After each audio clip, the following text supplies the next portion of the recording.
solemn realm of the courtroom, where life-altering decisions are made, there exists a moment of profound impact. As gang members receive the verdict of life in prison, their reactions ignite with intense emotion. Join me today as we delve into the raw and haunting responses that unfold when these individuals confront the harsh reality of a lifetime behind bars.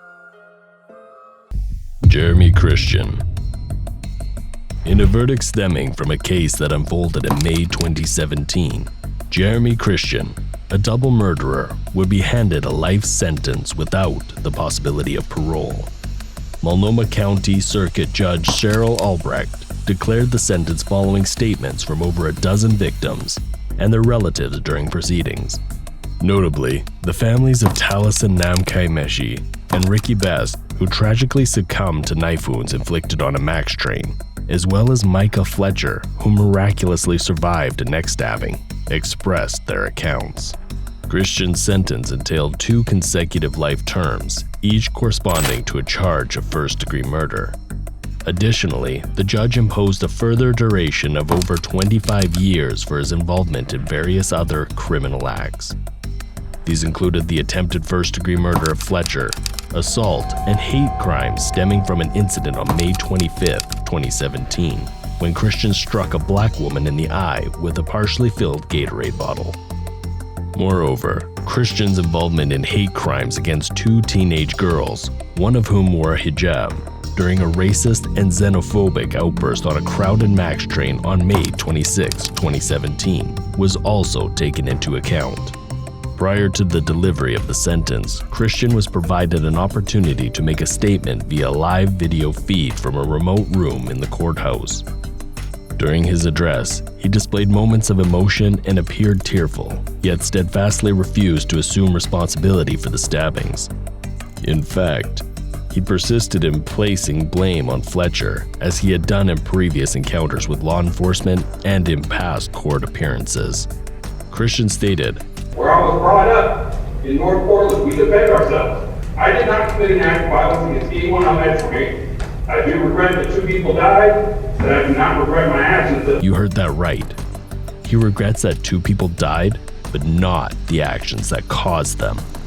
The sentencing proceedings for Jeremy Christian had a tumultuous start as the convicted murderer began by directing a hostile remark towards a survivor, expressing regret that he had not killed her as well. In response to Christian's disturbing comment, the victim voiced her hope that he would suffer in hell and rot. In a disturbing turn, Christian retorted by asserting that he would see her there, and even chanting the name of George Floyd while berating the judge. George Floyd! George Floyd! Ronnie O'Neal. This man, Ronnie O'Neal, would go on to receive 3 consecutive life sentences and an additional 60 years. In June 2021, a jury recommended that Ronnie experience life in prison without parole. Ronnie O'Neal had been found guilty of murdering his girlfriend and their 9-year-old daughter, as well as attempting to kill his 8-year-old son at their residence in Riverview. Notably, even his son provided testimony against him during the murder trial. Prior to Judge Michelle Sisko's pronouncement of the sentence, the victim's family delivered emotional testimonies. Kenyatta Barron's mother, Carrie Lloyd, expressed that O'Neal had stolen angels from their family, particularly his daughter Ronivia, his daughter who had special needs and was unable to communicate. Barron's mother expressed her dismay, stating, "I sat in court and watched him make a mockery of the court. My daughter should be here right now. I wish you would have gotten the death penalty, but at the end of the day, you still got the death penalty." O'Neal was also given a chance to speak to the victim's family during the sentencing.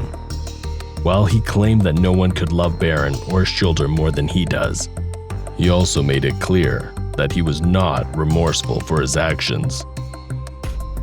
"I am not sorry for something I didn't do, and I am not sorry for the things I did do." Throughout most of the trial, O'Neal chose to represent himself and even questioned his own son, who testified that his father had attempted to burn him alive. After approximately 4.5 hours of deliberation, the jury found O'Neal guilty on all counts. O'Neal argued that he killed Barron because she had allegedly killed their daughter, who had special needs. The jury sided with the prosecutors, agreeing that O'Neal had brutally murdered both Barron and their daughter before proceeding to stab and set fire to his then 8-year-old son, attempting to kill him as well. Hillsborough County Judge Michelle Sisko, addressing O'Neal during sentencing, stated that the evidence she witnessed during the trial would haunt her for the rest of her life. 19 years I've been at this job.